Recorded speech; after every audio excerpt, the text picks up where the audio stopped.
right, babies. It's 11 o'clock, by the way. But today, well, at least this video is going to be talking before reading doesn't work. Will need space to process. All right, so let me explain this. Sorry, I wrote it while I was walking because yesterday I just couldn't sleep, man. Because after talking to you guys, what happens is my mind is kind of like processing the shit that we talked about. And what ends up happening is my is everything kind of like gets exciting. So I try to read, but like my mind is like, no, I don't want input. I want to continue with the flow. And I don't know. So here's the thing, because I feel like I sometimes when I catch that flow, I stop myself on purpose because I don't want to. I don't know if it's fear, maybe. Because yesterday, like I hit on a subject that's like super interesting, and my video turned out to be it started with when we're complaining, what we're really doing is when the honest truth always comes out when doubt is being expressed. And so doubt is expressed through complaining, through hesitation, through any of that shit. But it's always the honest truth. Like, what is it that we truly are looking at that gets expressed through all these means of avoiding it, basically? Avoiding it, laying it down, making it stagnant. And it clicked hard with me. So when I finished and I went back and I was like, all right, now I have to read some of the shit that I was doing in the book. And it was supposed to be a thing. It wasn't a thing. Because I went and I read like 5 pages. And given that, like, the book is literally a read simply because that's one of the books you have to read to tell people that you read it. It's a Napoleon Hill book. So it's a very good book, by the way, and amazing because it kind of like shows you the things that you're kind of like doing or not doing. It's just like allows you to look at your life in a more what are the things that I'm actually doing and what are the things that I'm not doing.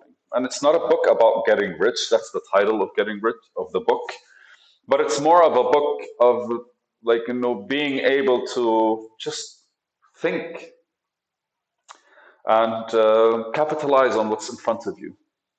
And the best way he says it is like well, you have to think of a better way to play the hand that's dealt for you, basically. I'm still only at page 100, I think. And he split the whole like steps where like first you believe, or first you kind of like, I don't know, man. It's like believe, automation, and then faith, and then after that, like knowledge, and then basically after that, like selling, like small it's a lot of stuff that we tend to kind of go through the motions when it comes to. It's like anything that is positive is also something that we don't necessarily we have to build our like relationship with. We have to communicate with it properly. This is just a piggyback on yesterday's conversation. What I realized was like after talking to you guys, when I ended up going home, going to my room in order to be able to like have to read, my mind won't allow me, and it's like I have no interest to shut it down. So I just like kind of lay in my bed and allow it to kind of roam a bit. And then I basically hopped on social media, which I shouldn't have done. But I really wanted to kind of like burn the energy. And I didn't want to be there when the energy was burnt because it's just, yeah, why didn't I want to be there when the energy was burnt? I don't know. When things like this is happening, it feels like I'm not really invited to a party, but I'm there. So what's the first thing you do is you kind of like avoid the party because I wanted to read. And it's not my mind's fault. It's literally I kind of like instigated it with 3 awesome fucking videos because one after the other, my mind was kind of like and the third video, I had to push myself, man. At minute number 4, I literally like blanked out. It's like, what are we talking about?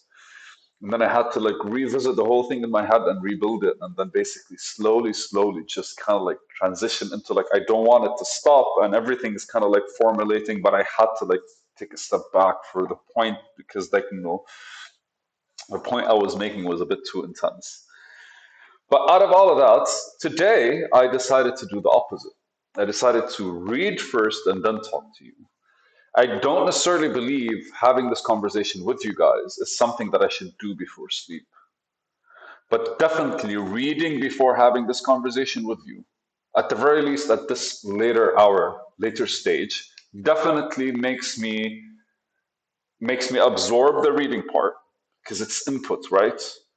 And now, if anything, it's easier for me to kind of like regurgitate what I fucking like read, or at the very least regurgitate what's on my mind, and which is like kind of like formed in a more in a prettier way with the stuff that I read, which also like gave me a couple of ideas. And one of that, like, I really want to start doing these live videos and explaining my business plan, or at least thinking about my business plan out loud, or thinking about my plan and trying to see to figure out the things. I really like I wrote a question today. It was like, what would I do if I had a co-founder? And just bullet points, 5 bullet points. If I had a co-founder, man, well, at first I would stop. I would have a narrower trajectory to think about, which makes it easier for me to kind of like interact with whatever it is we're doing. I will be able to kind of like I would actually have organized work from his side to give to me in order for me to explore more and do more of the things that I think are I'm doing better at. I would actually be able to like learn a lot from somebody and just kind of like see how the idea comes along and how we'll be able to kind of like engage with the world with it and construct society in a more dynamic way. I That was super fun to actually just think about it. Like, for the first time, I was like, no, I know that I need a co-founder, but I never actually asked the question, what would I do when one is existent?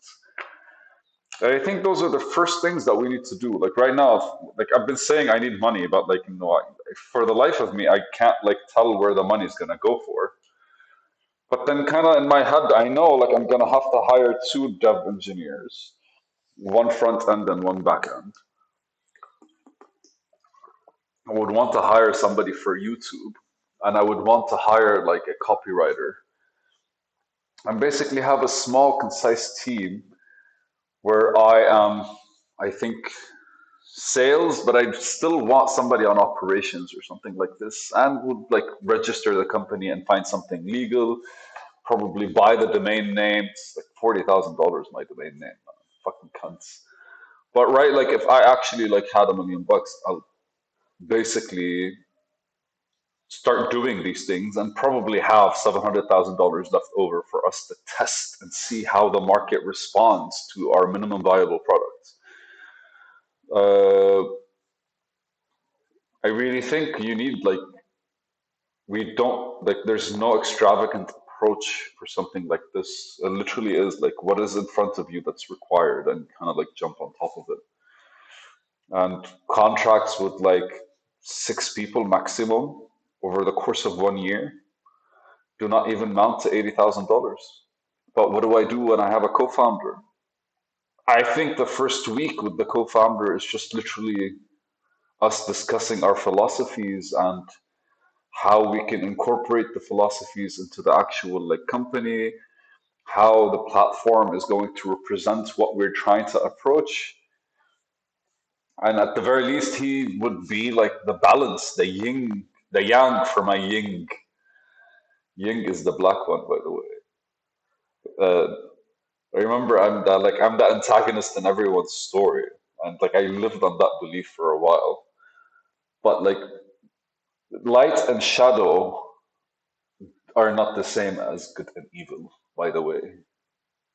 And that should be a video, but I'm gonna avoid such conversations for now. I don't know why. I really think if we just start talking about these things, we enter like esoteric and very like openly philosophical shit, which I think right now is not really something that people would want to kind of like.